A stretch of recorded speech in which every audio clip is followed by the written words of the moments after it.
My name is John Nosta. I'm an innovation theorist. My background is actually in cardiovascular pathophysiology. I spent some time in medical school, so I know the big words. But I left that and ended up in advertising and marketing. So I jokingly tell people that I'm bilingual.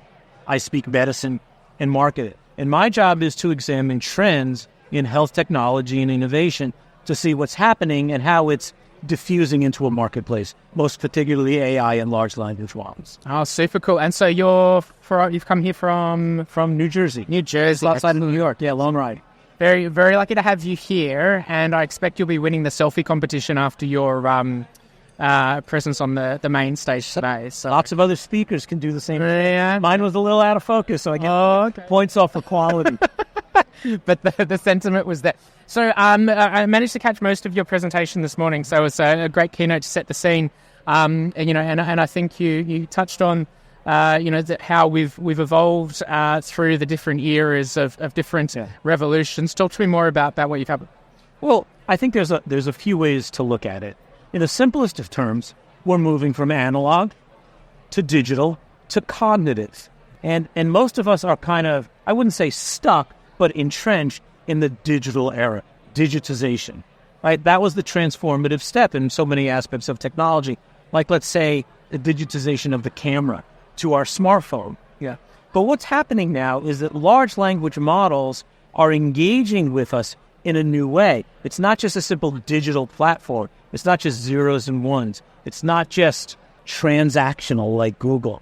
It's iterative.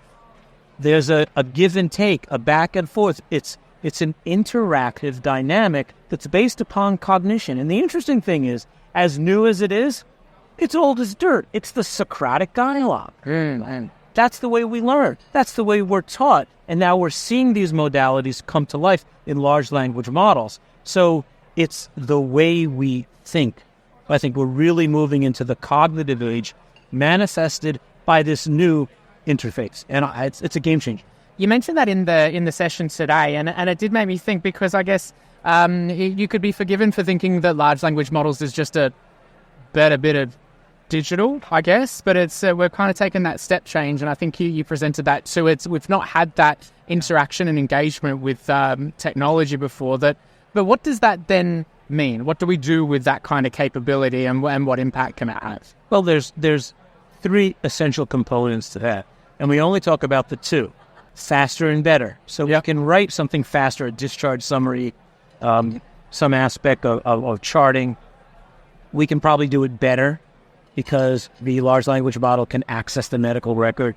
It can build in data and references. So faster and better. And that's at the heart of what goes on. But the interesting thing, it's faster and better, and you enjoy the process. It's kind of like Waze for cognition, right?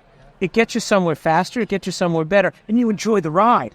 Well, look, in medicine, technology has not been about enjoying the ride. It's been an obstacle. It's been an encumbrance that clinicians say, rob me from patient care. So that's why I think this iterative dynamic and the nature of large language models and sort of the dynamics of that engagement are very interesting. Remember, we have a brain. The operating system of our brain, from a certain perspective, is language. We think. Imagine thinking without language. You have no perspective of time. Yeah. So by using language in the context of AI, it empowers you, and it empowers the technology in new and profound ways. Yeah. Look, I've appreciated the opportunity to kind of, I guess, get out of the trenches a little bit more and think a bit more about the bigger picture about, I guess, what impacts these kinds of technologies have, because, we're, a lot of CTOs and CIOs are talking about, well, we'll implement AI here, or we need to have an AI strategy and assess what tools and capability are available. But I guess what are the biggest problems you're seeing that are going to be solved? Because we always talk about it's going to reduce clinician burnout, or we could do things faster and better, as you said, or faster and the two faster and better. Yeah, what's faster and better. Yeah, and then enjoy the ride. So, but in healthcare, over the next kind of 6, 12, 24, where are you seeing the biggest impacts that some of these capabilities are going to have? Because as we've seen as well, as you pointed out, the trend on how quick these things are being implemented is just only getting faster and faster. I think we're going to see something that is unexpected and is almost, I don't know if the word is reciprocal, what's going to happen is the brilliance of artificial intelligence, the analytical acumen of these models, particularly in the context of LLMs, will shine a light on the frailty of humanity. Now, everybody's talking about how great the computer will be. That's only half the issue here. What we're going to see is that diagnoses are usually pretty bad. Differential diagnosis, drug therapy, diagnosis in depression. We're going to have smart models that assimilate into care very, very simply and very, very readily. And we're going to find that we as human constructs are not so good. In America, it's been said that 250,000 people die a year from medical errors. I don't know if that number is true. I think it's overstated. But people do. Medical errors are a problem. Why? The human construct is an imperfect system. And AI, in its quote-unquote perfection, will shine a light on the imperfections of humanity. And that's going to kind of rock our world a little bit. We're going to have to say, well, look, when my wife comes home from the doctor's office, my first question is, what does the doctor say? Yeah. I may ask her a different question. I may say, what did the computer say? Yeah. But that's not a period at the end of that sentence. There's a comma. Because after that is, what did the doctor do? And it's the partnership working together that's going to raise the game.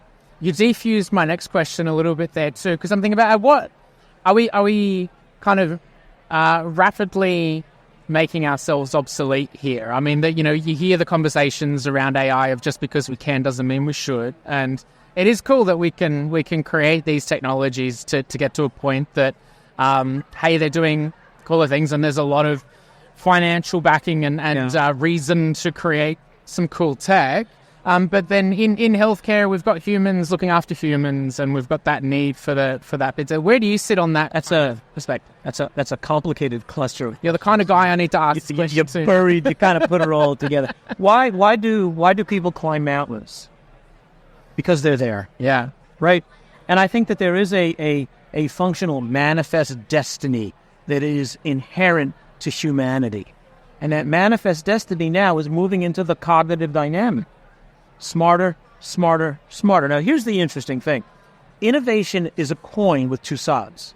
On one side of the coin, it's an advancement. It's an innovation. The other side of the coin is obsolescence. So you remember the 38-inch flat-screen TVs? Oh, we all wanted one. It was the coolest thing in the world, right? $10,000, whatever it was. Today, people throw them away. They don't want them. They're too small. They're ridiculous, 38 inches. So... or they're too big. You want everything on a phone. Or they're too small. Interesting. Yeah. So innovation has with it obsolescence. And the obsolescence is acceptable. We throw away our phone for a new phone. Yeah. We might keep a car out of nostalgia, but in essence, right, obsolescence is part of the game. For the first time in history, human obsolescence itself, human cognition is on the obsolescence shopping block. And that speaks to the curious nature of your question. Yeah, so I don't know how I feel about that, John. And that's exactly the right answer. Yeah. The fact that you don't know how you feel makes it, cognitive ambiguity is the fodder for great thinking. But do we always have the guy who always has the answer? Yeah. We make fun of him. He's the kind of guy he always has the answer. I think ambiguity, pensive, introspective aspects of this is important. That's why I think we have to become technicians. I think we have to become philosophers. We have to become humanists and understand this as a very, very complex dynamic. And it's, I don't think the answers will be easy, but the reality is that the toothpaste of technology is out of the tube, and it's not going to go back in. Yeah. I feel like we could have a much longer conversation, but we can't in this format at least. But lastly, then, given that you're here in Australia, I'm not sure how long you're spending here or your history with it, but where do you think we sit on that kind of global innovation landscape here in the region? Potentially what should attendees here at HiC, the vendors, the hospital executives, the different stakeholders involved in healthcare be thinking about and prioritizing in this global landscape? I think that it comes down to the I word. And the I word in many instances is innovation. And that's something that we have to keep our eye on. We have to keep understanding the nature of innovation. But more importantly, I think that the other I word is implementation. And we have to really implement solutions that are practical and functional and make sense. So things like telemedicine, things like the digital stethoscope, These are practical realities available now. The portable EKG machine to take your EKG if you have, let's say you're symptomatic or you have atrial fibrillation, is available. It's available on Amazon. Yeah. So, but most people don't know about it. So I think the I word here is not only innovation, it's not only implementation, but it's the I of you and me. We have to take control of that. We have to learn, and that's what this convention is about. Was learning new ideas, seeing where the future is going, looking at the trajectory. Because you look at AI today or large language models today, okay, it's interesting. Plot the trajectory. Look where they were a year ago and look where they are now. And that makes a line that is fascinating, concerning, and truly transformative.